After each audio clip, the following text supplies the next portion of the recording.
की शादी। नीता की माँ नहीं थी। उसकी शादी का सारा जिम्मा भाई भाभी के सर था। देखो वर्षा, नीता मेरी इकलौती बहन है।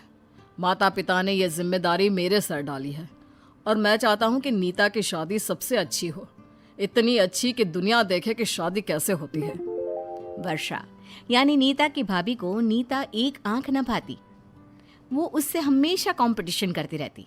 जलन के मारे वो पति से कहती है, हाँ हाँ, हम लोगों के तो बच्चे हैं नहीं, जो है लुटा दो सब बहन पर। माँ पिता जिम्मेदारी दे गए हैं, अरे बच्चों का खर्चा देखे या बहन का। देखो वर्षा, मेरे लिए नीता भी मेरा बच्चा ही है।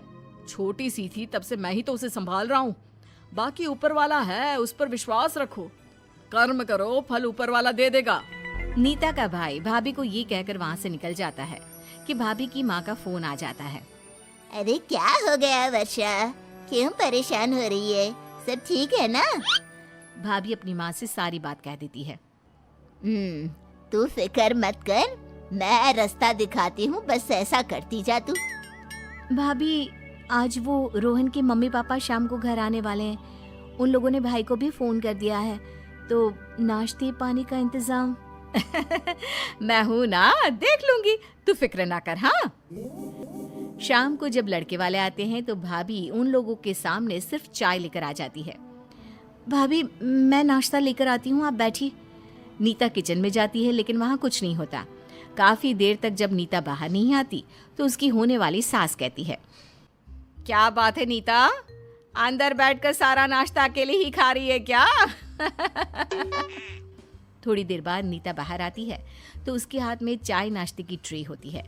घर पर बना स्वादिष्ट नाश्ता वो अपने ससुराल वालों को देती है कि तभी भाई भी आ जाता है। सॉरी, मुझे दफ्तर से आने में देर हो गई। आप लोगों ने कुछ लिया या नहीं? फिर वो वर्षा की तरफ देखकर पूछता है, वर्षा, क्या खिलाया तुमने सभी को? जी, भाभी ने चाय बनाई थी और मैंने ये सारा नाश्ता। अब क्योंकि मैं चाहती थी कि तेरे ससुराल वाले भी देखे कि तू ऐसी सिचुएशन को कैसे हैंडल करती है। खैर, ससुराल वाले सारी बात करके जाने ही वाले होते हैं कि लड़के की माँ कहती है, देखिए, मैं तो साफ बोल रही हूँ, मुझे दहेज के नाम पर कुछ नहीं चाहिए। बस आप हमारे रिश्तेदारों का स्वागत अच्छा कर दीजिए। बाकी तो हम भी समझ रहे हैं कि लड़की के पिता नहीं है। अरे नहीं, ऐसा नहीं है। मैं अपनी नीता के लिए पिता जैसा ही हूँ। जो भी आप चाहे हम लोगों से बात कर सकते हैं। वर्षा, अब अरे जब आंटी कह रही हैं कि कुछ नहीं चाहिए तो क्यों बोल रहे हो? अब हमारे भी तो बच्चे हैं, क्यों आंटी जी, कैसे करेंगे सब कुछ? सास के साथ ही नीता के ससुराल वाले समझ जाते हैं कि लड़की की भाभी कैसी है। सास नीता के सर पर हाथ रखकर कहती है, तू किसी भी चीज की चिंता ना करना, बस खुश रहना और हमारे घर आने की तैयारी कर ले तू। सब वहां से चले जाते हैं। शादी का दिन नजदीक आता है। मैं बाजार जा रही हूँ नीता की शॉपिंग के लिए। अरे तो नीता को भी साथ लेकर जाओ। अरे नहीं, वो तो मैं लेन देन के कपड़े लेने जा रही हूँ जो नीता के ससुराल वालों को देना है। देखो वर्षा, नीता की होने वाली सास ने सिर्फ यही कहा था कि उन्हें कुछ नहीं चाहिए, बस रिश्तेदारों का स्वागत अच्छे से हो, याद है ना? अरे हाँ, याद है, क्यों चिंता कर रहे हो? नहीं, मैं चिंता नहीं कर रहा हूँ, बता रहा हूँ कि उनके कपड़े अच्छे लेना। क्या है कि किसी का मुंह ना बने।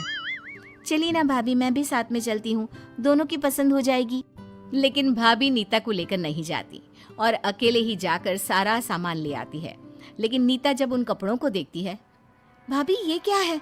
ये तो घरों की नौकरानियां भी नहीं पहनती हैं।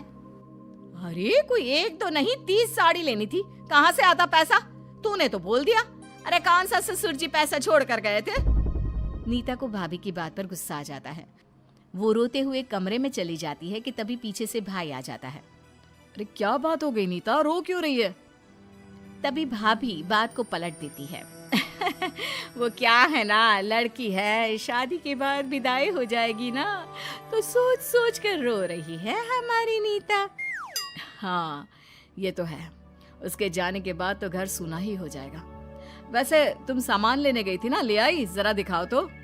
अरे रहने दो ना, एक दो सामान हो तो दिखा भी दो, लेकिन इतनी सारी साड़ियाँ खोलना बंद करना। लेकिन मैंने नीता को दिखा दी है। हाँ अच्छा फिर ठीक है, कपड़ों में कोई कंजूसी ना करना वर्षा, इज्जत का सवाल है। सभी मेरे ऊपर ही उंगली उठा देंगे कि मैंने ही बहन की शादी जैसे तैसे कर दी। उधर भाभी अपनी माँ को फोन करती है। माँ तुमने सही कहा था, चुपचाप काम करने में बड़ा मजा है, पैसे भी बच रहे हैं और किसी को शक भी नहीं हो रहा। आज ना मैंने लोकल शनि बाजार है ना, वहां से सस्ती सी 30 साड़ियाँ ली, देखने में भी ठीक ठाक और दाम भी मस्त। नीता सारी बात देख समझ रही थी, लेकिन क्या करती, अपनी ही शादी में बोलना उसे ठीक नहीं लग रहा था। ये सारा सामान मैं इस अटैची में डालकर ऊपर रख देती हूँ। लोकल मार्केट से अटैची भी सस्ती मिल गई।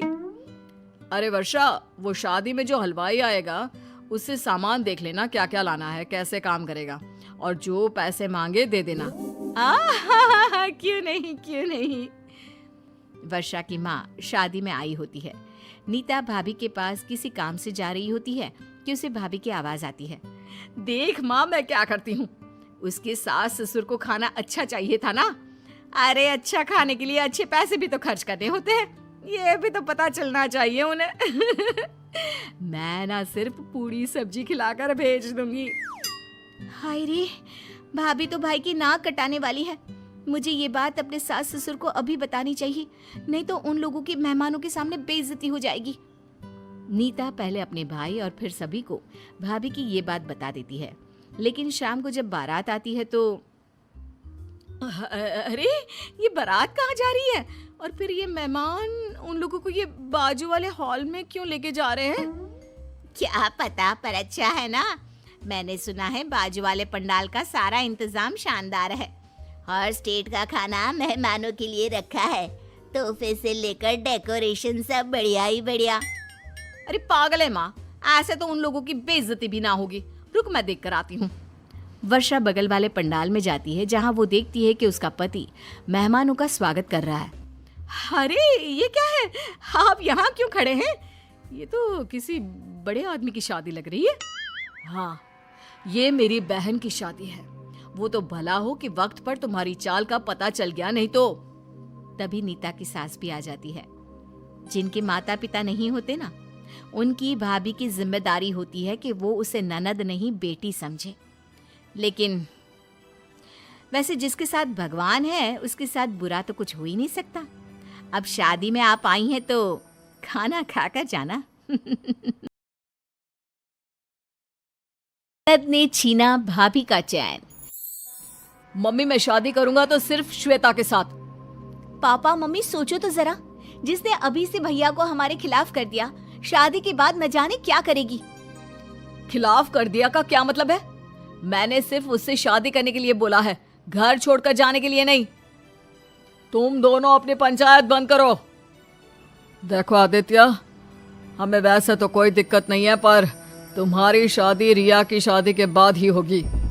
घर वालों के फैसले से खुश आदित्य सारी बात जाकर श्वेता को बताता है, जिस पर श्वेता भी अपनी मंजूरी दे देती है।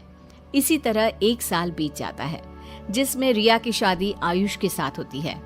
कुछ महीनों बाद श्वेता और आदित्य भी शादी कर लेते हैं और श्वेता ससुराल पहुंच जाती है। सच कहते हैं, घर की रौनक लड़कियों से ही है। रिया की शादी के बाद घर सूना सूना हो गया था, पर अब तुम आ गई तो लगता है रौनक वापस आ गई। मम्मी आदत मत लगाओ, क्योंकि जब ये दोबारा ऑफिस जाना शुरू करेगी रौनक अपने आप खत्म हो जाएगी। इन्हें तो बस बिना सोचे समझे कुछ भी बोल देने की आदत है। मम्मी पापा आप फिक्र मत करो, आप जब भी कहोगे मैं हाजिर हो जाऊंगी। थोड़ा मेरे बुलाने पर भी आ जाना, या सारा प्यार मम्मी के लिए ही है, पापा के लिए कुछ भी नहीं। सारा परिवार हंसने लगता है।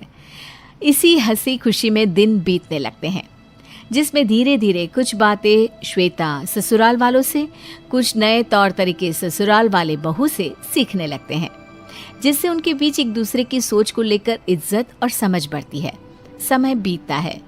एक शाम परिवार साथ बैठकर बातें कर रहा होता है, तभी घर की घंटी बजती है। दरवाजा खोलने पर रिया और आयुष को सामने खड़ा देख सब हैरान हो जाते हैं। रिया, जमाई जी, आप दोनों रात के इस समय यहाँ कैसे? सब ठीक तो है ना? अरे इन्हें शांति से बैठने तो दो। आते ही सवालों की बारिश शुरू कर दी। वो घर में दोनों भाइयों के बीच लड़ाई हो गई। पापा जी ने भैया का साथ देकर आयुष को भला बुरा बोल दिया और ये गुस्से में घर छोड़कर निकल आए। कहाँ जाए कहाँ नहीं कुछ समझ में ही नहीं आ रहा था, इसलिए मैं इन्हें यहाँ ले आई। मैं अभी भी कह रहा हूँ होटल में चलते हैं, कुछ दिनों में घर का इंतजाम कर लूंगा। अरे होटल क्यों, ये आप लोगों का ही तो घर है और अपने ही घर में आने के लिए किसी टाइम या परमिशन की जरूरत नहीं होती। आप दोनों यहाँ सबके साथ रहोगे जब तक चाहोगे तब तक। अब जहाँ पूरा परिवार खाना खाने और बात करने में लग जाता है, वहीं रिया अपनी भाभी की बातें सुनकर उसके खिलाफ साजिश सोचने लगती है और अगले ही दिन से ननद भाभी को परेशान करने, कभी घर का काम, कभी उसके कपड़े, तो कभी ऑफिस और घर की बातों के जरिए घर वालों को श्वेता के खिलाफ करके उसे परेशान करने की कोशिश में लग जाती है। मम्मी, भाभी सुबह की गई रात को वापस आती है और सारा काम आपको अकेले करना पड़ता है। आप कुछ भी नहीं बोलते उसे, ये तो सही नहीं है। आपको उन पर कुछ तो सख्ती रखनी चाहिए। तेरी भाभी बहुत समझदार है, वह घर और ऑफिस अच्छे से संभालती है। हमें अपनी बहू से कोई शिकायत नहीं। और अगर तुझे मेरे अकेले काम करने से दिक्कत है तो तू भी तो घर में खाली बैठी रहती है, काम में माँ का हाथ बटा ही सकती है। हाँ, घर आई बेटी को ताने सुना सकती हो पर बहू को एक शब्द नहीं बोलोगी। भाभी आप सबको अपनी उंगलियों पर नचा रही है, तभी तो ये जींस और शॉर्ट ड्रेस पहनकर बाहर जाती है और देर रात को वापस आती है, फिर भी कोई उन्हें कुछ नहीं बोलेगा। बेटा तो पहले डिसाइड कर ले कि तुझे उसके घर में काम नहीं करने, ऑफिस जाने या मॉडर्न कपड़े पहनने से आखिर दिक्कत किस चीज से है। अगर बात कपड़ों की है तो हमें तो उसमें कोई बुराई नहीं दिखती, क्योंकि इज्जत, शर्म और तमीज इंसान की आंखों और बातों में होती है। कपड़े तो बस खोखले समाज का लड़कियों को नीचा दिखाने का झूठा जरिया है। गंदगी देखने वाले की नजरों और सोच में होती है। लाख कोशिश करने के बाद भी अपने मम्मी पापा को भाभी के खिलाफ करने में नाकामयाब होने के बाद अब रिया आदित्य के पास जाती है, जिसे वो श्वेता के ऑफिस ट्रिप और लड़कों के साथ दोस्ती को लेकर बोलना शुरू करती है। भैया, कल ही मैंने भाभी की ऑफिस ट्रिप वाली फोटो देखी। इतने सारे लड़कों के बीच वो अकेली थी। क्या उनके ऑफिस में और कोई लड़की नहीं है? अरे लड़कियां तो बहुत है, लेकिन इसकी टीम में तो सारे लड़के ही हैं। वैसे तुम्हारी भाभी उनकी बॉस है और वो सब श्वेता से इतना डरते हैं कि इसे देखते ही उनकी सिट्टी पिट्टी गुल हो जाती है। बॉस है तो क्या हुआ, लड़कों से थोड़ी दूरी बनाकर रखनी चाहिए। शादी के बाद कोई ऐसे बातें बनाए अच्छा थोड़ी ना लगता है। अरे शादी हुई है, जिंदगी खत्म थोड़ी ना हो गई है जो वो लोगों से मिलना और बात करना या लड़कों के साथ काम करना बंद कर दे। और तुम ये ना अपनी स्टोन एज वाली सोच को जरा ब्रेक देकर नए जमाने में आ जाओ। लोगों पर विश्वास करना सीखो, शक नहीं। इसके आगे रिया और कुछ बोलती उससे पहले ही श्वेता आ जाती है, जिसे देखकर रिया वहां से छत पर चली जाती है जहां आयुष अकेला बैठा होता है। तुम यहाँ अकेले क्यों बैठे हो? किसी ने कुछ बोला क्या? अभी तक तो नहीं, लेकिन अगर तुम्हारी हरकतें इसी तरह चलती रही तो कुछ बोलने में देर भी नहीं रहेगी। अरे क्यों हाथ धोकर भाभी के पीछे पड़ी हो? आखिर उन्होंने तुम्हारा क्या बिगाड़ा है? वो हम दोनों की इतनी फिक्र और इज्जत करती है और तुम उनकी लाइफ खराब करने की कोशिश करती रहती हो। अच्छा, तब तुम भी भाभी पुराण गाने लगे। सुनो, कोई प्यार व्यार नहीं है, सब नाटक है जिससे पूरा घर उनके इशारों पर नाचे और वो अपनी मन मर्जी का काम करती रहे। उनकी इसी अच्छी बहू वाले नाटक की वजह से अब घर में कोई भी मुझे पसंद नहीं करता और पूरा समय श्वेता श्वेता करते रहते हैं। रिया और आयुष की ये बातें चल रही होती है, जिन्हें जीने पर खड़ी श्वेता सुन लेती है और सीधा आदित्य के पास जाती है, जो सास ससुर के साथ बैठा होता है। आपने मुझे बताया क्यों नहीं कि रिया मुझे पसंद नहीं करती? उसे लगता है कि मैं अच्छा बनने का नाटक कर रही हूँ जिससे घर में उसकी जगह ले पाऊं। मैंने तो कभी ऐसा सोचा भी नहीं और वो इस बात पर मुझसे नफरत करती है। ससुर अपनी बेटी और दामाद को भी वहां बुलाते हैं। अब सारे घर वाले एक जगह इकट्ठा हो जाते हैं।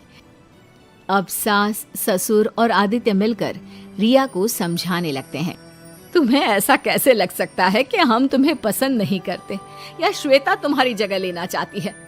बेटी वो तो हम सबके बीच अपनी जगह बनाना चाहती है, किसी की जगह छीनना नहीं। हमारे लिए तुम दोनों एक बराबर हो, किसी एक की वजह से दूसरे की अहमियत कम नहीं होती। रिया, शादी के बाद मैंने बहुत सुना था कि रिया थी तो घर में रौनक थी। मैं तो घर में सबको खुश रखने की कोशिश करती हूँ। अगर इससे तुम्हें ऐसा लगा कि मैं तुम्हारी पहचान छीन रही हूँ तो आई एम रियली सॉरी। मेरा ऐसा कोई इरादा ना था, ना कभी होगा। माँ भाभी के साथ बाकी घर वालों की बातें सुन रिया को अपनी गलती का एहसास होता है और वो भी श्वेता से माफ़ी मांगती है, जिसके अगले ही दिन आयुष और रिया दूसरे घर में शिफ्ट हो जाते हैं और सब पहले की तरह खुशी खुशी रहने लगते हैं।